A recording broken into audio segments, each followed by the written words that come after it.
Hi everyone, welcome back to my channel. நம்ம இன்றைக்கி பார்க்க போகிற ரெசிபி கீ ரைஸ் எப்படி செய்யலாம் அப்படிங்கிற வீடியோ தான் நம்ம இன்றைக்கி பார்க்க போகிறோம்.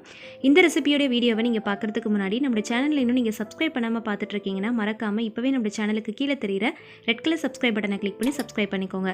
அண்ட் பக்கத்துலேயே தெரிகிற பெல் பட்டனையும் சேர்த்தே கிளிக் பண்ணிக்கோங்க. அப்போ தான் நான் வீடியோஸ் அப்லோட் பண்ணும்போது உங்களுக்கு நோட்டிஃபிகேஷனில் வரும், நீங்களும் மிஸ் பண்ணாமல் பார்க்கலாம். ஒரு பேனில் 2 டீஸ்பூன் அளவுக்கு நம்ம கீ ஆட் பண்ணிக்கலாம். இப்போ இதில் 3 டேபிள் ஸ்பூன் அளவுக்கு ஆயில் ஆட் பண்ணிக்கோங்க. இது எல்லாமே நல்லா ஹீட் ஆனதுக்கப்புறமா இதில் கொஞ்சம் ஸ்பைசஸ் நம்ம ஆட் பண்ண போகிறோம். பட்டை, லவங்கம், ஏலக்காய், அன்னாசிப்பூ, பேலீஃப் இது எல்லாமே ஒரு சின்ன சின்ன பீசஸ் வந்து ஆட் பண்ணிக்கலாம். இப்போ இது கூடவே 3 பச்சை மிளகாவை கீறிட்டு சேர்த்துக்கோங்க. 4 பெரிய வெங்காயத்தை நல்லா தின்னா நீல வாக்கில் ஸ்லைஸ் பண்ணிவிட்டு அதையும் சேர்த்துக்கலாம். இது கூடவே கொஞ்சமாக கல் உப்பு சேர்த்துக்கிறேன். சேர்த்துட்டு நம்ம நல்லா வதக்கி விட்டுக்கலாம். வெங்காயம் வந்து நல்லா பொன்னிறம் ஆகிற வரைக்கும் வதக்கணும். நீங்கள் வந்து பிரியாணிக்கெலாம் நம்ம ஸ்லைஸ் பண்ணுவோம் இல்லையா, அந்த அளவுக்கு நம்ம நல்லா தின்னா ஸ்லைஸ் பண்ணிக்கலாம். இது கூடவே ஒரு 1/4 டீஸ்பூன் அளவுக்கு லெமன் ஜூஸ் ஆட் பண்ணிக்கோங்க.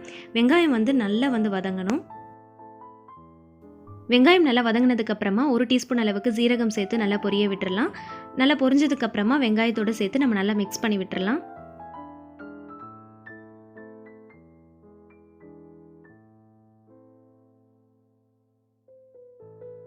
இப்போ இது கூடவே 1 டீஸ்பூன் அளவுக்கு மட்டும் ஜிஞ்சர் கார்லிக் பேஸ்ட் ஆட் பண்ணிவிட்டு அதோடைய வாசனை போகிற அளவுக்கு நல்லா வதக்கி விட்டுக்கலாம். இது கூடவே 1 கைப்பிடி அளவுக்கு புதினா கொத்தமல்லி சேர்த்து நல்லா வதக்கி விட்டுக்கலாம். இதில் நம்ம டொமேட்டோஸ்லாம் எதுவுமே ஆட் பண்ண போகிறது கிடையாது. அதே மாதிரி காரமும் பார்த்திங்கன்னா நம்ம சேர்த்துருக்கிற இந்த க்ரீன் சில்லி மட்டும் தான்.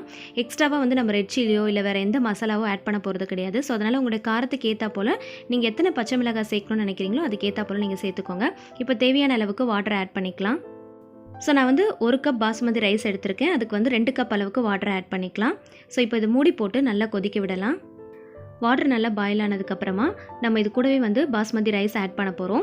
பாஸ்மதி ரைஸ் வந்து பார்த்திங்கன்னா நம்ம பிரியாணிக்கெலாம் 1 ஹவர் முன்னாடி நம்ம ஊற வச்சுருவோம். இது ஜஸ்ட் ஒரு 1/2 அன் ஹவர் நம்ம ஊற வச்சுருந்தாலே போதும். நம்ம ஊற வச்சுட்டு செய்கிறதுனால நமக்கு நல்ல நீளமாக நல்லா உதிரியாக கிடைக்கும். ஸோ அதனால் ஒரு 1/2 அன் ஹவர் முன்னாடி நீங்கள் ஊற வச்சுக்கோங்க. அதே போல் பாஸ்மதி ரைஸை நீங்கள் எந்த கப்பில் அளந்து எடுத்துக்கிறீங்களோ அதே கப்பில் 2 பங்கு அளவுக்கு நீங்கள் வாட்டர் ஆட் பண்ணிக்கோங்க. கரெக்டாக இருக்கும். உப்பு காரம் எல்லாமே வந்து கரெக்டாக இருக்கான்னு செக் பண்ணி பார்த்துக்கோங்க.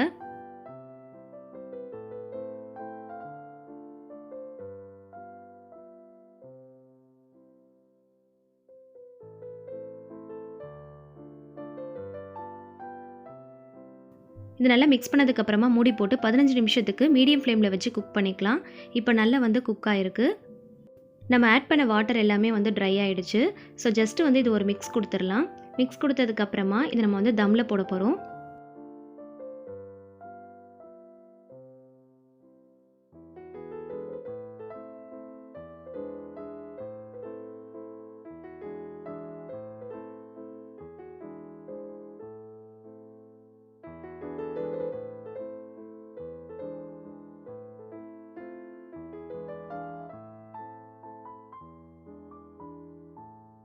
தம் போடுறதுக்கு அடியில் ஒரு தவா வச்சுட்டு அதுக்கு மேலே நம்ம அந்த பேனை வச்சிடலாம். அதுக்கு மேலே ஒரு பாத்திரத்தில் தண்ணி வச்சுக்கோங்க. வச்சுட்டு தம் போட்டுடலாம். 15 மினிட்ஸுக்கு நீங்கள் தம் போட்டாலே போதும். 15 மினிட்ஸில் பார்த்தீங்கன்னா மீதி இருக்கிற அந்த ரைஸுமே வந்து நல்லா குக் ஆகிரும். இப்போ வந்து நம்ம லைட்டாக மிக்ஸ் பண்ணி விட்டுக்கலாம்.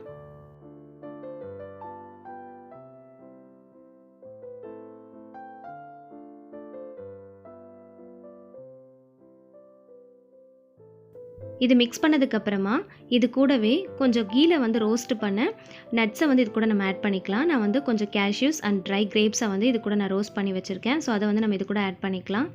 இந்த கீ ரைஸை பொறுத்த வரைக்கும் இதில் கீ கொஞ்சம் எக்ஸ்ட்ரா சேர்த்தா தான் இதுக்கு நல்ல டேஸ்ட் கிடைக்கும். ஸோ அதனால் நீங்கள் நட்ஸ் எல்லாம் வந்து ரோஸ்ட் பண்ணும்போது கொஞ்சம் அதிகமான அளவுலேயே கீ சேர்த்து நல்லா ரோஸ்ட் பண்ணிட்டு சேர்த்துக்கோங்க. இப்போ இதுக்கு மேலே சாப் பண்ண கொரியாண்டர் லீவ்ஸை வந்து நம்ம கார்னிஷ் பண்ணிக்கலாம். அவ்வளோதான். ரொம்பவே சூப்பரான டேஸ்டியான கீ ரைஸ் ரொம்ப ஈஸியாக நம்ம ப்ரிப்பேர் பண்ணியாச்சு. இந்த கீ ரைஸ்க்கு சைடிஷாக நீங்கள் வந்து பன்னீர் பட்டர் மசாலா, மஷ்ரூம் மசாலா, அப்படி இல்லைனா நான்வெஜ் ரெசிபிஸ் எது வேணாலும் நீங்கள் சைடிஷாக வச்சு சர்வ் பண்ணிக்கலாம். சிக்கன் கிரேவி, மட்டன் கிரேவி, இல்லைனா செமி கிரேவிஸ் இந்த மாதிரி எது கூட நல்லா வச்சு நீங்கள் சர்வ் பண்ணிக்கலாம். ரொம்பவே டேஸ்டியாக இருக்கும். ரொம்பவே ஈஸியாக அட் த சேம் டைம் ரொம்ப குயிக்காக செய்யக்கூடிய ஒரு ரெசிபி தான் இது. இந்த ரெசிபி பிடிச்சிருந்துச்சுன்னா மறக்காமல் வீடியோக்கு ஒரு லைக் கொடுத்துருங்க. உங்களோட ஃபேமிலி அண்ட் ஃப்ரெண்ட்ஸ் கூட ஷேர் பண்ணுங்கள். மறக்காமல் நம்ம சேனலை சப்ஸ்கிரைப் பண்ணுங்கள். இந்த மாதிரி இன்னும் நிறைய வீடியோஸ் அப்லோட் ஆக போகுது. ஸோ அது எல்லாத்தையுமே மிஸ் பண்ணாமல் பாருங்கள். So thank you so much. Keep வாட்சிங். Stay home, stay safe.